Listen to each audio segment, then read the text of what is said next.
Capítulo 7. Violação do anátema. Mas os israelitas tornaram-se culpados de violação do anátema. Acã, filho de Carmim, filho de Zabdi, filho de Zaré, da tribo de Judá, apoderou-se de coisas que estavam sobre anátema, e a cólera de Yahvé inflamou-se contra os israelitas. Derrota diante de Ai, sanção do sacrilégio. Ora, Josué enviou de Jericó alguns homens em direção a Ai, que fica perto de Bet-Avém, a oriente de Betel, e disse-lhes: Subi e explorai o país. Eles subiram para explorar Ai. Retornando a Josué, disseram-lhe: Não é necessário que suba todo o povo, mas apenas 2 ou 3 mil homens subam para atacar Ai. Nem se fadigue todo o povo, pois os seus habitantes não são numerosos. Subiram para lá, do povo, cerca de 3 mil homens, que se puseram em fuga diante dos homens de Ai. Os homens de Ai mataram cerca de 36 dos homens deles, e os perseguiram desde a porta até Sabarim, e na descida os derrotaram. Então o coração do povo desmaiou e a sua coragem se derreteu. Súplica de Josué. Josué então rasgou suas vestes, prostou-se com a face em terra diante da arca de Yahvé até a tarde, tanto ele como os anciãos de Israel, e lançaram pó sobre suas cabeças. Disse Josué: Ah, Senhor Yahvé, por que fizeste esse povo passar o Jordão, se era para nos entregar nas mãos dos amorreus e destruir-nos? Ah, se tivéssemos podido nos estabelecer do outro lado do Jordão. Perdoa-me, Senhor. Que direi agora que Israel voltou as coisas diante dos seus inimigos? Os cananeus ficarão sabendo, bem como todos os moradores da terra, e se reunirão contra nós para fazer desaparecer nosso nome da terra. Que farás então pelo teu grande nome? Resposta de Yahvé. Yahvé disse a Josué: Levanta-te. Por que permaneceres assim, prostrado sobre teu rosto? Israel pecou, violou a aliança que eu lhe ordenara. Sim, tomou do que era anátema, e até furtou. E também o dissimulou, e ainda o colocou entre as suas bagagens. Por isso os israelitas não poderão resistir aos seus inimigos, e voltarão as costas diante dos seus inimigos, porque se tornaram anátemas. Se não fizerdes desaparecer do meio de vós o objeto do anátema, não estarei mais convosco. Levanta-te, santifica o povo e dirás: Santificai-vos para amanhã, pois assim dizia Yahvé, o Deus de Israel: O anátema está no meio de ti. Israel, não poderás enfrentar teus inimigos até que não tenhais eliminado o anátema de vosso meio. Portanto, vós vos apresentareis amanhã cedo por tribos, e a tribo que Yahvé houver designado pela sorte se apresentará por clãs, e o clã que Yahvé houver designado para sorte se apresentará por famílias, e a família que Yahvé houver designado pela sorte se apresentará homem por homem. Enfim, aquele que for designado pela sorte naquilo que se refere a anátema será queimado, ele e tudo o que lhe pertence, por haver transgredido a aliança com Yahvé e haver cometido um infame em Israel. Descoberta e castigo do culpado. Josué levantou-se bem cedo e mandou Israel se aproximar por tribos, e a tribo de Judá foi designada pela sorte.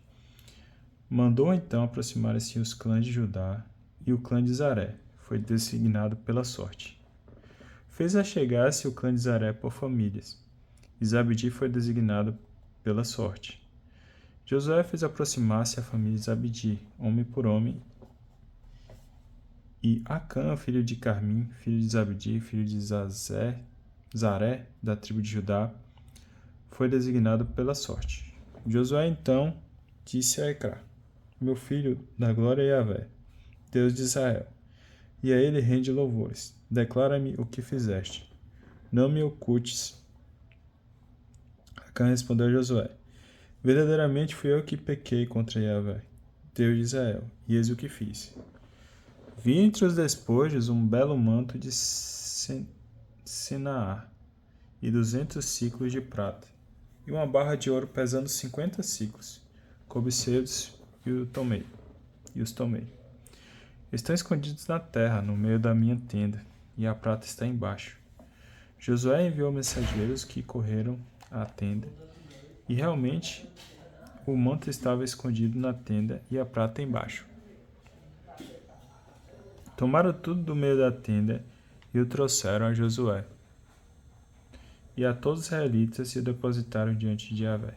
Então Josué tomou Acã, filho de Zaré, e o fez subir o vale de Acó, com prata, o manto e a barra de ouro com seus filhos, suas filhas, seu boi, seus jumentos, suas ovelhas, sua tenda e tudo que lhe pertencia. Todo Israel o acompanhava. Disse Josué: por que trouxeste desgraça sobre nós? Que Yahvé neste dia traga desgraça sobre ti. E todo Israel apedrejou e os queimou e os cobriu de pedras. E levantaram sobre ele um grande monte de pedras, que existe ainda hoje. Aplacou-se então Yahvé de sua ardente ira. Por esse motivo se deu àquele lugar o nome de Vale de Acó, até hoje. 4. Tomada de Ai.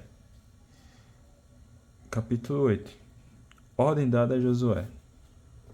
Yahvé disse então a Josué: não temas e não desanimes. Toma comigo todos os combatentes. Levanta-te, sobe contra Ai.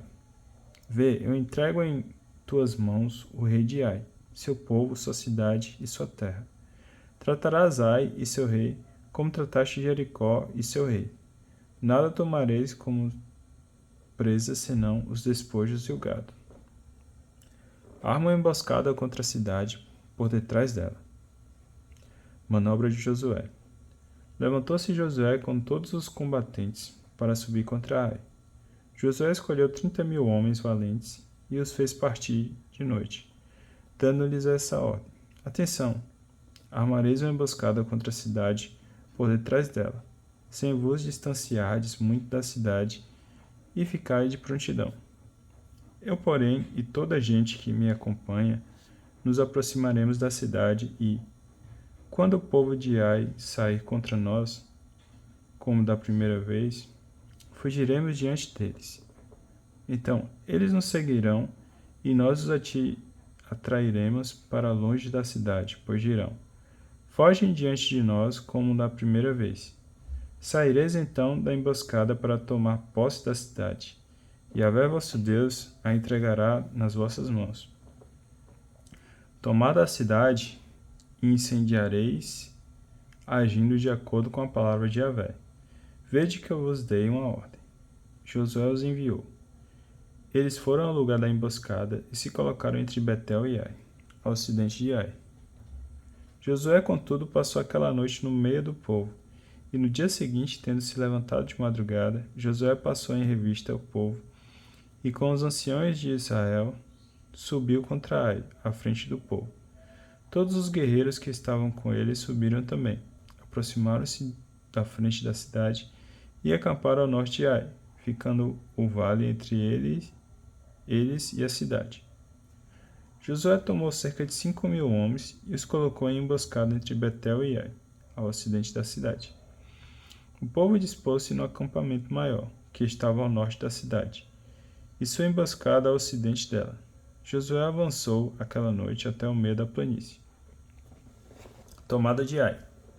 Ao ver isto, o rei de Ai, o povo da cidade apressaram-se em se levantar e sair, para que ele e todo o seu povo fossem ao encontro de Israel a fim de combatê-lo na descida, que está diante de Arabá. Mas não sabia que havia uma emboscada armada contra ele, atrás da cidade. Josué e todo Israel fingiram-se derrotados por eles e fugiram pelo caminho do deserto. Todo o povo que se achava na cidade saiu em perseguição deles, com grandes brados. Assim, ao perseguirem Josué, afastaram-se da cidade. Não ficou nem um só homem em Ai, nem em Betel, que não saísse em perseguição de Israel. deixaram a cidade aberta e perseguiram Israel. Yahvé disse então a Josué: estende contra Ai e lança que tens na mão, pois eu vou entregá-la em tuas mãos. Então Josué estendeu contra a cidade a lança que tinha na mão. E ao estender ele a mão, os homens da emboscada saíram às pressas do seu lugar, correram, entraram na cidade, tomaram-na e apressaram-na em incendiá-la. Os homens de Ai voltaram-se para trás e viram, eis que a fumaça da cidade subiu ao céu. Nenhum dentre eles sentiu-se com coragem de fugir para um lado ou para outro, porque o próprio povo que fugia para o deserto.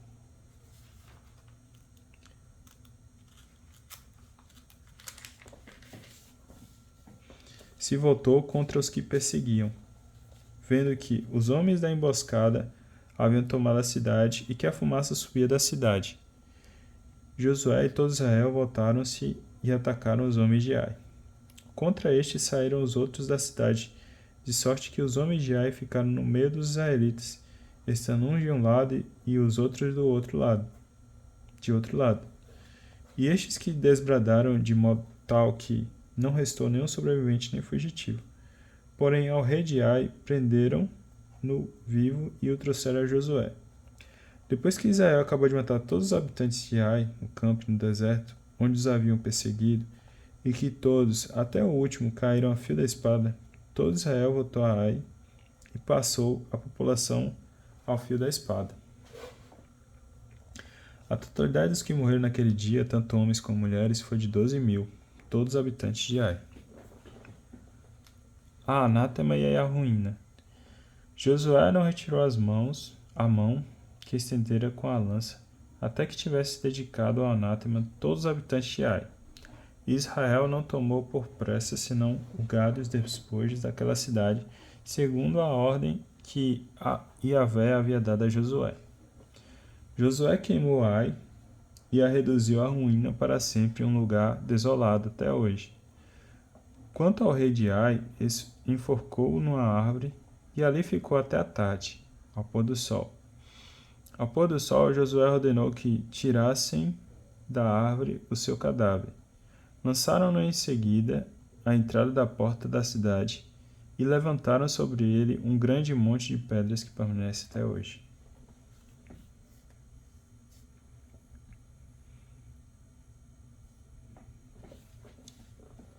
Sacrifício e leitura da lei sobre o Monte Ebal. O altar de pedras brutas.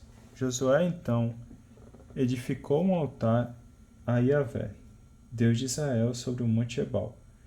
Como Moisés, servo de Yahvé, havia ordenado aos israelitas, segundo o que está escrito no livro da lei de Moisés, um altar de pedras brutas não trabalhadas pelo ferro. E nele ofereceram holocaustos a Yahvé e imolaram sacrifícios de comunhão. Leitura da lei. Ali Josué escreveu sobre as pedras uma cópia da lei de Moisés, que este havia escrito diante dos israelitas. Todo Israel, com seus anciãos, seus escribas e seus juízes, estavam de pé, de um e do outro lado da arca, diante dos sacerdotes levitas que transportavam a arca da aliança de Yahvé, tanto os estrangeiros como os nativos. Metade deles diante do monte Garizim e a outra metade diante do monte Ebal, como havia ordenado Moisés, servo de Yahvé, para dar em primeiro lugar a bênção ao povo de Israel. Depois Josué leu todas as palavras da lei, a bênção e a maldição, segundo tudo o que está escrito no livro da lei. Palavra alguma de tudo o que Moisés havia ordenado deixou de ser lida por Josué, na presença de toda a Assembleia de Israel, inclusive as mulheres, as crianças e os estrangeiros que viviam no meio deles. 6. Tratado entre Israel e os Gabonitas. Capítulo 9. Coalizão contra Israel. Ao ouvirem tais coisas, todos os reis que estavam aquém do Jordão, na montanha, nas baixadas, e em toda a costa do grande mar, diante do Líbano, heteus, amorreus, cananeus, fariseus, heveus e jebuseus, coligaram-se para combater de comum acordo contra Josué e contra Israel. A astúcia dos Gabonitas. Os habitantes de Gabaon ouviram falar da maneira pela qual Josué havia tratado Jericó e Ai, e por isso recorreram à astúcia. Mudaram de aparência e carregaram os seus jumentos com sacos velhos e velhos odres de vinho, rotos e recocidos. Usavam nos pés velhas sandálias remendadas e sobre si roupas velhas. Todo o pão que trazia para sua alimentação estava endurecido e reduzido a migalhas. Foram ter com Josué no acampamento de Gilgal, e disseram-lhe bem como aos homens de Israel: Viemos de um país muito distante. Fazei, pois, uma aliança conosco. Os homens de Israel responderam aos heveus: Porventura não habitais entre nós? Como então podemos fazer uma aliança convosco? Responderam a Josué: Somos teus servos. Mas quem sois? Perguntou-lhe Josué: E de onde vindes?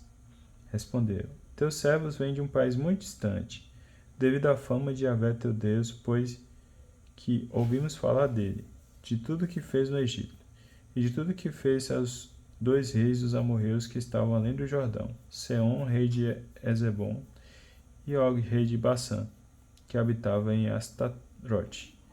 Então os nossos anciãos e todos os habitantes do nosso país nos disseram: Tomai provisões para a viagem, e ide ao encontro deles e dizeres: Somos teus servos, fazeis, pois, uma aliança conosco. Eis o nosso pão estava quente quando o tomamos como provisão nas nossas casas, no dia em que partimos para vos encontrar, e agora eis que está endurecido e reduzido a migalhas. Estes odres de vinho eram inteiramente novos, quando os enchemos, e eis que estão rotos. As nossas sandálias e nossas roupas, eis que estão desgastadas devido a uma longa jornada. Os homens tomaram então das provisões deles e não consultaram o oráculo de Yahvé. Josué fez com eles a paz e selou com eles uma aliança, para que tivesse a vida salva. E os notáveis da comunidade prestaram-lhes juramento. Aconteceu que, 3 dias depois de fazer aliança com eles, descobriram que eram seus vizinhos e que habitavam no meio deles. Os israelitas partiram do acampamento e chegaram às suas cidades ao 3º dia. As suas cidades eram Gabaon, Cafira, Berote e Cariat-Yarim. Os israelitas não os feriram, visto que os notáveis da comunidade prestaram-lhes juramento por Yahvé, Deus de Israel. Porém toda a comunidade murmurou contra os notáveis. Estatuto dos Gabonitas. Então todos os notáveis disseram a toda a comunidade: Nós lhe juramos por Yahvé, Deus de Israel, e portanto não podemos tocar neles. Isto é o que faremos. Deixa-lhes a vida salva, para que não venha sobre nós a ira devido ao juramento que lhes prestamos. Os notáveis disseram: Que vivam, mas que sejam rachadores de lenha e carregadores de água para toda a comunidade. Falaram-lhes, pois, assim os notáveis. Josué convocou os Gabonitas e disse-lhes: Por que nos enganaste, dizendo: Estamos muito distantes de vós quando habitais em nosso meio? Agora, pois, sois malditos, e jamais cessarei de ser servos como rachadores de lenha e carregadores de água na casa do meu Deus. Responderam a Josué: É que se anunciou com certeza aos teus servos a ordem dada por Yahvé teu Deus a Moisés, seu servo, de vos entregar toda essa terra e de exterminar diante de vós todos os seus habitantes. Por isso, com a vossa aproximação, fomos tomados de grande medo pelas nossas vidas. Eis porque agimos assim. Agora, pois, estamos nas tuas mãos. Fazemo-nos aquilo que te parece bom e justo. E assim os tratou. Livrou-os da mão dos israelitas, que não os mataram. Naquele dia, Josué os colocou como rachadores de lenha e carregadores de água para o serviço da comunidade do altar de Yahvé, até o dia de hoje, no lugar que lhes escolheu. Dá uma pausa aqui, a gente continua no próximo.